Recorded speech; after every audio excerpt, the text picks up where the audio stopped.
Assalamualaikum warahmatullahi wabarakatuh. Waalaikumsalam warahmatullahi wabarakatuh.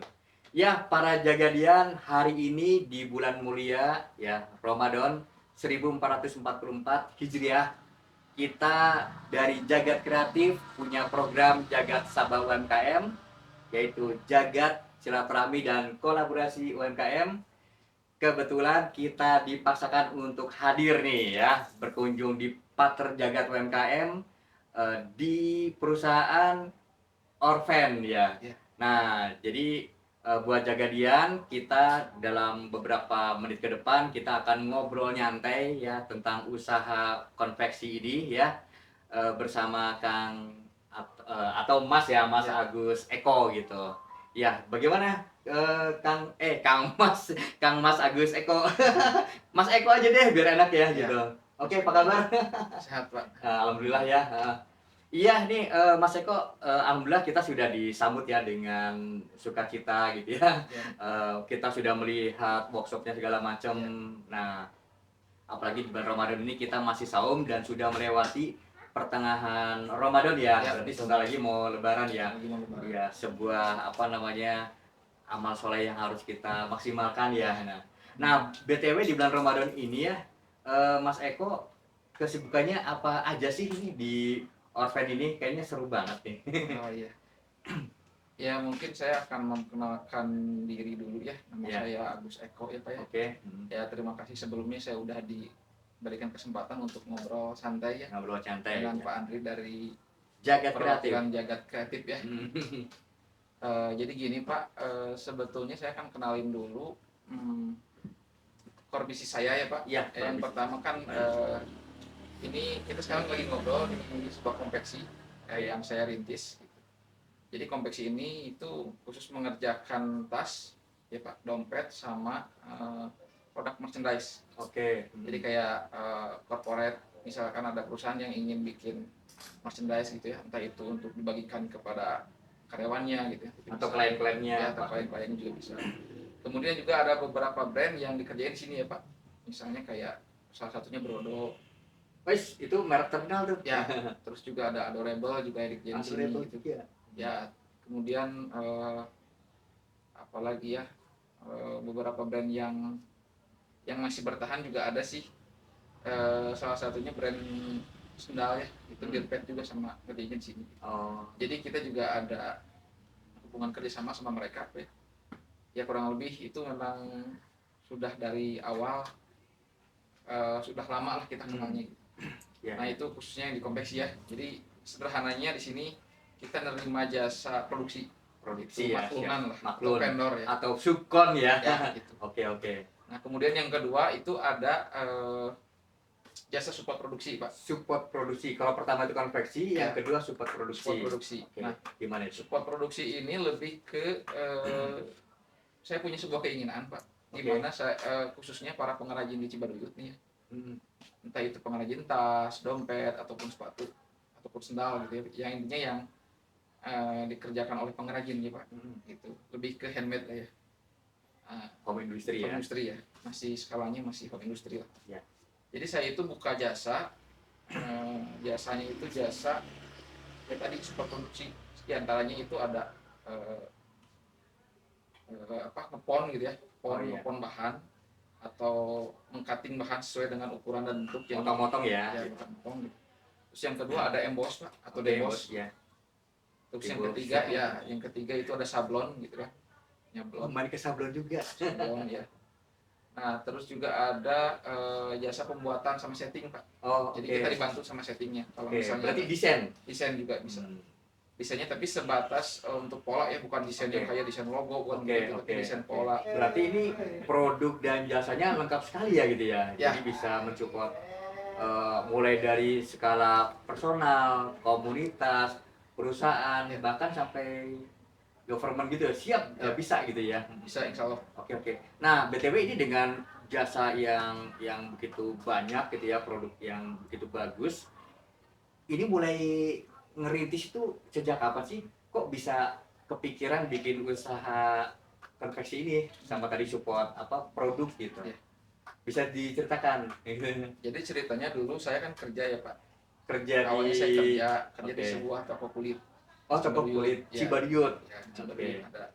Itu salah satu toko kulit terbesar ya di Cibaduyut. Ya. Waktu itu saya posisinya di situ dari pramuniaga sampai dipercaya megang toko itu. Langsung megang tokonya juga. Memang awalnya dari pramuniaga ya. Oh iya. Dari lain trust banget ya. Ya. Ownernya ya. Habis itu saya resign kan. Itu kurang lebih saya kerja sekitar 7 tahun apa? 7 tahun. Nah, dari situ itu banyak potensi ya. Karena itu toko kulit ya. Di situ saya mendapatkan sebuah peluang sebetulnya dan banyak ilmu ya. Yang pertama peluangnya itu saya bertemu dengan 2 segmentasi konsumen ya Pak. Yang pertama itu pengrajin dan yang kedua itu pengusaha. Gitu. Jadi yang belanja ke toko kulit itu kalau nggak pengrajin pengusaha. Gitu. Kalau pengrajin kadang-kadang dia beli untuk pesanan kan dari konsumen. Kalau pengusaha dia beli kulit untuk produksi brandnya sendiri. Oh iya. Nah, berarti dia sudah pasti kalau pengusaha sudah pasti punya pengrajin. Gitu. Berarti dari situ banyak ketemu orang-orang ya. Bahkan bisa dijadikan sebagai aset gitu ya. Untuk media silaturahmi ya. Gitu. Tuh kan banyak silaturahmi, banyak rezeki ya. Nah, sampai akhirnya bekerja situ segala macam terus. Nah, habis itu saya resign kan Pak. Tapi sebelum resign saya nyobain semua. Tapi resign baik-baik ya gitu ya. Baik. Jadi saya nyobain semua produksi. Jadi karena saya banyak kenalan pengrajin, akhirnya seperti produksi tas, sepatu, dompet, sepatu anak, sendal, pokoknya jaket kulit yang berhubungan dengan kulit aja Pak ya. Gitu. Berarti Palu Gada tapi terfokus di pengolahan kulit ya. Tetap fokus ya gitu ya. Nah, itu tahun berapa tuh Orphan itu berdiri ya? Kalau Orphan sih sebenarnya brand ini baru ya Pak. Maksudnya itu baru, dulunya kan belum punya nama sebetulnya kan. Jadi kalau masih rumahan gitu ya. Masih kayak bikin konveksi aja biasalah. Nggak ada namanya gitu kan. Jadi kalau misalnya tahunnya ya mungkin kalau dari konveksi sendiri kan dirintisnya dari tahun 2017. 2017. Ya, kalau konveksi ya. Iya. Kalau tadi yang jasa support produksi itu ya pas Covid tahun 2020 berarti. Oh gitu. Itu desain pas tahun berapa? 2017 atau sebelumnya? Enggak, sebelumnya sih sekitar tahun 2015-an. Berarti selama 2 tahun 2016-2017 itu merintis secara personal gitu ya. Secara personal. Memanfaatkan link-link yang ada segala macam. Dan masih berhubungan baik dengan perusahaan sebelumnya kan, bahkan jadi partner kali ya? Iya. Oke. Berarti tahun 2017 merintis, kemudian pandemik masuk. Nah, ini yang jadi pertanyaan selanjutnya. Ada nggak sih dampak dari pandemi COVID-19? Memang terasa sih dampaknya terasa ya. Di semua divisi ya, di semua lini itu, khususnya di usaha UKM terjadi penurunan sebetulnya Pak. Nah, tapi kan kembali lagi kepada diri kita, kalau kita memang mengimagekan atau mensugestikan bakal sepi ya, jadi mungkin bisa jadi sepi ya asumsinya gitu. Tapi kan optimis aja dulu gitu. Optimis karena kan banyak cara yang bisa dilakukan Pak. Optimis dan banyak cara ya. Ini bagus nih Jagadian. Bagus kata-katanya. Ya, terus. Jadi banyak hal yang bisa dikerjakan gitu ya. Jadi jangan terlalu larut dalam suasana lah, akhirnya kita lupa sendiri kan mau ngapain gitu. Nah, jadi pada saat kondisi pandemi memang sebetulnya ya kenyataannya memang sepi, ada penurunan gitu. Tapi ya kembali lagi kan gitu, dari mana itu pandemi itu berasal ya, itu kan artinya kalau kita melihat ya itu kan sebuah ujian cobaan yang datangnya dari Allah gitu. Artinya ya kita minta ke sana gitu, bagaimana nih.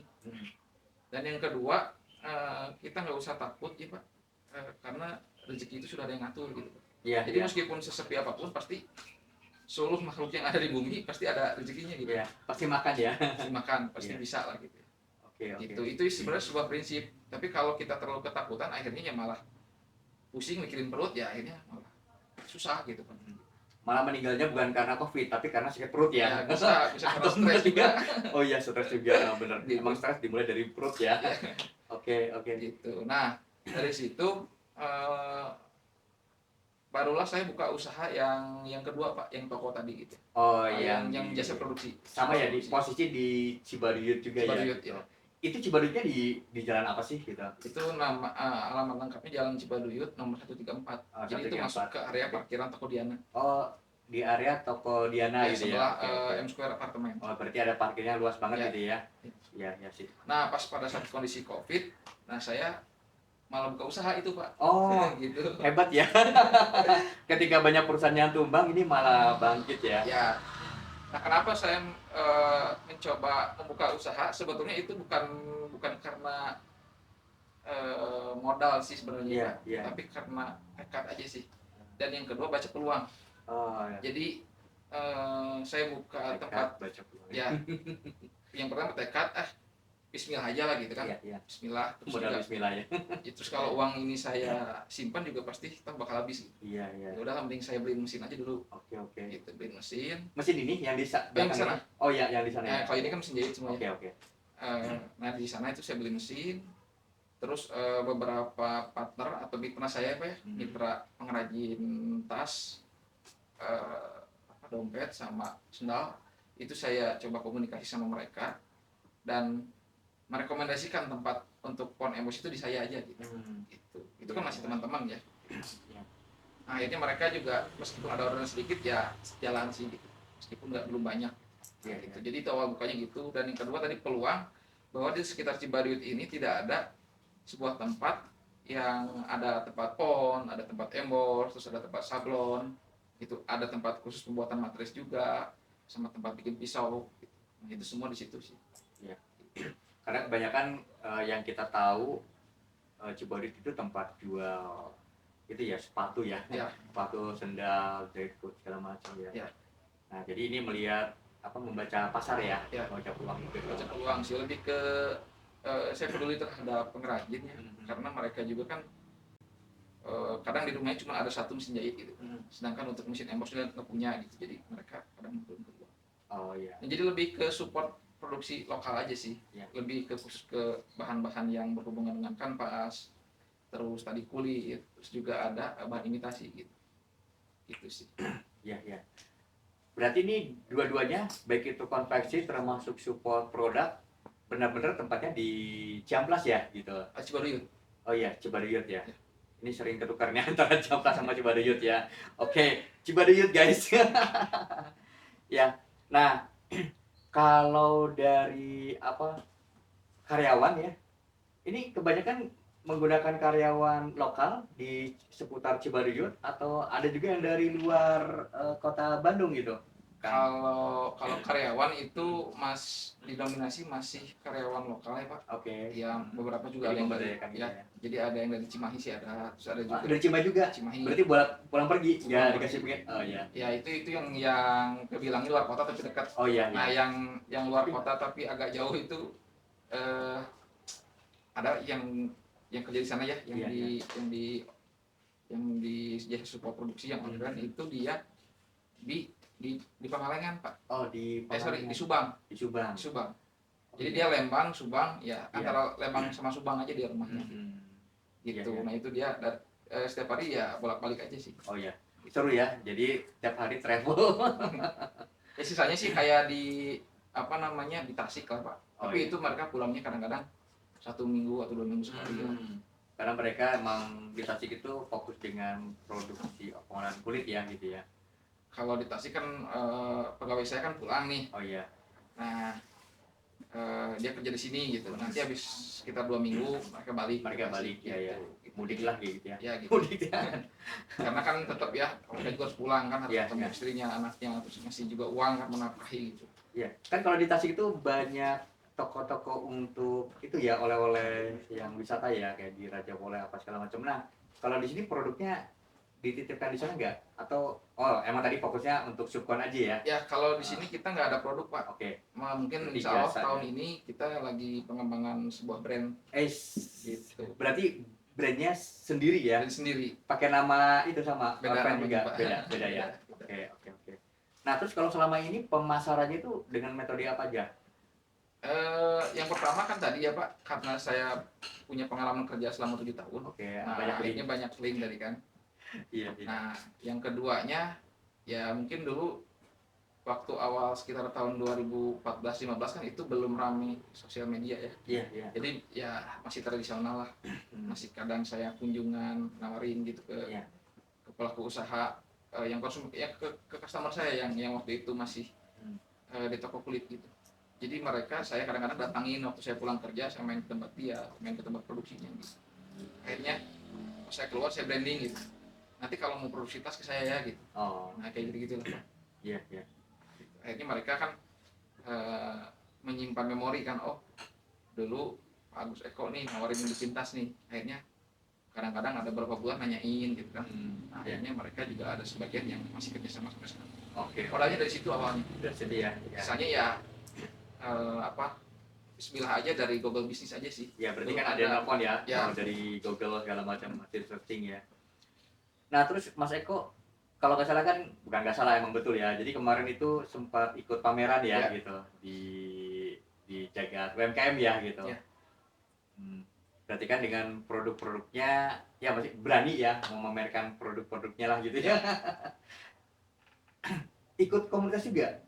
Komunitas kulit atau pengusaha konveksi atau apa gitu? Kalau komunitas saya nggak ada ikut sih Pak. Okay. Cuman dulu sempat awalnya tahun 2017 itu saya ikut pelatihan. Oh, ikut pelatihan dari mana itu? Pelatihannya dari pemerintah. Oke. Pemerintah itu namanya wirausaha WUB, wirausaha baru Jabar. Yang dari Dispuk itu ya? Yang di Soekarno-Hatta. Soekarno-Hatta ya, setelah BNN itu ya. Oh ya, itu tahun berapa? 2017. Oke. Ya. Kebetulan saya WUB angkatan pertama 2011. Berarti diskonot. Ya, saya 3 tahun. Oke. Nah, terus ini buat Jagadian ya yang sedang menonton nih. Kan barangkali teman-teman di Jagadian itu ada yang baru kepikiran mau bisnis nih. Ya. Atau maybe sedang merintis gitu. Ya dengan jatuh bangunnya segala macam. Nah, dari Mas Eko, dari pengalaman membuat usaha ini sampai ada dua kantor ya coba di sini sama yang tempat tadi itu ya. Nah, ada nggak sih inspirasi apa yang harus dilakukan nih oleh Jagadian ya, quotes atau kata-kata bijak lah gitu? Oh, tadi Bapak nanya atau ini apa maksudnya? Kalau ada yang tertarik minat usaha atau gimana? Ya, boleh. Dua-duanya. Ya. Boleh. Jadi kalau misalnya perjalanan saya singkat aja sih ya, karena kan kalau memang ceritain pasti panjang banget ya. Oh iya. Jadi kalau misalnya ada dari Jagadian nih ya yang mau merintis usaha atau mulai membuka sebuah brand baru, khususnya di bidang fashion, lebih ke tadi ya, fashionnya bukan yang dipakai di baju, tapi kayak tas, dompet, sepatu. Nah, saya juga open sih, open konsultan boleh di sini, kita bisa ngopi bareng ngobrol ya. Gitu. Gratis tuh. Gratis. Wih, tuh guys, mau sharing. Si Mas Eko masuk Mas Eko. Karena gini ya, perjalanan membuat sebuah konveksi itu memang nanti awalnya pasti banyak terkendala sama permasalahan dengan pengrajin, Pak. Oh betul. Itu yang paling besar. Gitu. Jadi brandnya udah mateng, konsepnya udah mateng, nah cari pengrajinnya susah. Dan pengrajin itu memang ngelolanya itu susah-susah gampang lah ya. Itu ada seninya lah gitu. Iya. Gitu. Makanya dengan pengalaman yang 7 tahun itu ya harus ya itu juga mengelola pengrajin itu juga lumayan ya, karena sering gonta-ganti juga gitu Pak. Karena ya kembali lagi ya kayak cocok-cocokan dan memang harus selektif sih. Nah, bagi yang baru mulai usaha itu kalau mau dicoba ya boleh langsung gitu. Tapi kalau mau konsultasi sama saya juga boleh.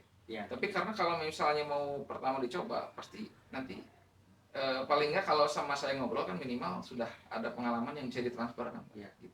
Daripada memulai merintis dari awal, jadinya ternyata sama ya seperti ini gitu. Gitu. Jadi untuk mengurangi filenya kegagalan ya betul gitu. Kalau dengan yang pengalaman kan bisa tahu ya kalau begini bagaimana kayak gitu ya sampai ke depannya gitu. Oke. Terus yang poin kedua yang barusan ya. Iya. Nah, poin yang kedua tadi kan ada quotes ya. Nah, quotesnya mungkin sederhana aja ya, karena apa yang saya kerjakan selama ini itu tanpa modal ya Pak, hanya tekad lah Pak ya, tekad mengalahkan kemampuan ya gitu. Okay. Jadi memang akhirnya juga background saya sebenarnya bukan konveksi. Background saya itu dulu saya sekolah SMK jurusannya TKJ Pak. Oh, Itu. komputer ya. Jaringan. Komputer, jaringan komputer. Jadi pintas ya Pak. Oke. Jadi Iya. publisitas gitu. Tapi kalau jaringan relasi konveksi nyambung juga sih Nyambung gitu. sih sebenarnya. Apa tadi coachnya? Coachnya jadi yang pertama duit Pak ya. Oh, duit ya. Ya, bukan duit. Oke, Gitu. bukan duit. Jadi bagi Jagadian nih ya, khususnya generasi sekarang nih ya, Millennials. milenials ya, Gen- generasi Z ya, atau generasi strawberry ya. Ah ya, Nah itu sama manis. sebetulnya ya, nah akan ada polanya sih sebenarnya dalam melakukan sebuah wirausaha ya, Pak, atau merintis ya. Yang penting kita melakukan saja apa yang ada di dalam pikiran kita dan sebuah terkonsep harusnya. Ya. Harus sudah terencanakan, harus punya target gitu. Jadi tadi quotes-nya ya let's do it gitu Pak, bukan duit. Let's jadi, do it, jadi bukan ya. bukan duit uang. Ya, let's do it, bukan Ya. duit uang ya, bukan Ya, gitu. ude juga. jadi mulanya ya kita dari langkah. Oke, Jadi bukan dari duit dulu. benar-benar. Gitu sih sebenarnya. Kalau kebanyakan di pikiran, kan itu beratnya di otak, makanya malas untuk melangkah. Ya. Seharusnya berat itu harusnya di kaki ya, biar memudahkan untuk melangkah ya. Oke, Dan juga modal bukan yang utama kan, makanya bukan karena duit, ya, tapi do it gitu berarti ya langkah. oke, Langkah oke, dulu. oke. Banyak kan sekarang juga yang banyak duit juga Bingung, terus ketipu juga gitu kan. Oh, Banyak iya. yang kerjaan seperti itu gitu. betul. Ketipu sama kolega, ketipu Ya. sama pengrajin, apa segala macam Dan ya. memang kerjaan seperti itu sih Pak. Mau di enggak juga pasti bakal ketemu sih. Ya, ya. Nah itu Jagadian. Jadi kalau ingin menjalankan usaha atau plan usaha, let's do it, lakukan aja ya. Jadi dipikirin secukupnya, kemudian langkahi ya, sambil dibuat planning sedikit dan harus punya target kan gitu ya. Nah insya Allah juga Allah akan membantu. Jangan lupa sama apa tadi, doa ya. Ya, yang pertama itu tetap konsepnya kita sadar bahwa Allah itu yang ngasih rezeki ya Pak. Oke, oke. Karena rezeki itu ada dua lah, kita bikin sederhana ya. Iya, Ada yang rezeki yang Allah langsung kasih gitu. Iya. Entah itu bisa lewat saudara kita dikasih gitu, makanan atau apa gitu. Tapi ada yang memang yang harus diupayakan lah. Sederhananya begitu aja lah. iya, iya. Tapi kalau dibikin sepenuh kan banyak. Oke, Nah, oke. kita yakinin itu, dan yang harus diupayakan itu ya rezeki yang harus kita cari. Oke, oke. Berarti enak ya, simple ya. Jadi Ya. bisnis itu tidak ngejelimet seperti kebanyakan orang. Ya. Apalagi teman-teman juga di Jagadian itu kalau pengen konsultasi ke Mas Eko ya tinggal datang aja ya. Ya. Biar tahu ada Instagram gitu. Instagramnya ada Hmm. @orpenproject. Oke, oke. Nah itu ya. Coba. Boleh nanti kan di itu aja Pak, di share di apa? Oke, nanti ada di sini. Nah, gitu tuh. Namanya ya Pak ya. Iya, iya. Oke, Jagadian, ini seru ya ngobrol dengan Mas Eko. Kita sudah banyak ilmu ya dari sharing-sharing beliau, pengalamannya, suka dukanya, cara merintisnya, apalagi tidak pantang menyerah di masa pandemik. Tadi quotes juga sudah kita dapatkan. Nah, tinggal kita lakukan, dan teman-teman jangan lama-lama, buru datang gitu ya untuk konsultasi ya. Boleh sambil bawa bala-bala buat bukber ya. Kan sekarang masih Ramadan. Oke, ini Mas Eko, terima kasih banyak atas sharingnya. Ya, Ya, sama-sama, semoga Allah memberikan kemudahan, Amin. kelancaran, rezekinya ya Kang. Ya, sukses selalu, sing berkah, bisa memberikan nuansa kesejahteraan untuk UMKM kita di Cibaduyut dan khususnya di Indonesia. Amin. Oke, itu aja Kang. Ya. Hatur nuhun sekali buat Jagadian. Itu aja pembicaraan Jagat Sabah UMKM bersama Mas Eko dari Orpen. Semoga menginspirasi buat Jagadian semuanya dimanapun berada. Oke, akhir kalam kita ucapkan alhamdulillahirabbil alamin. Wassalamualaikum warahmatullahi wabarakatuh.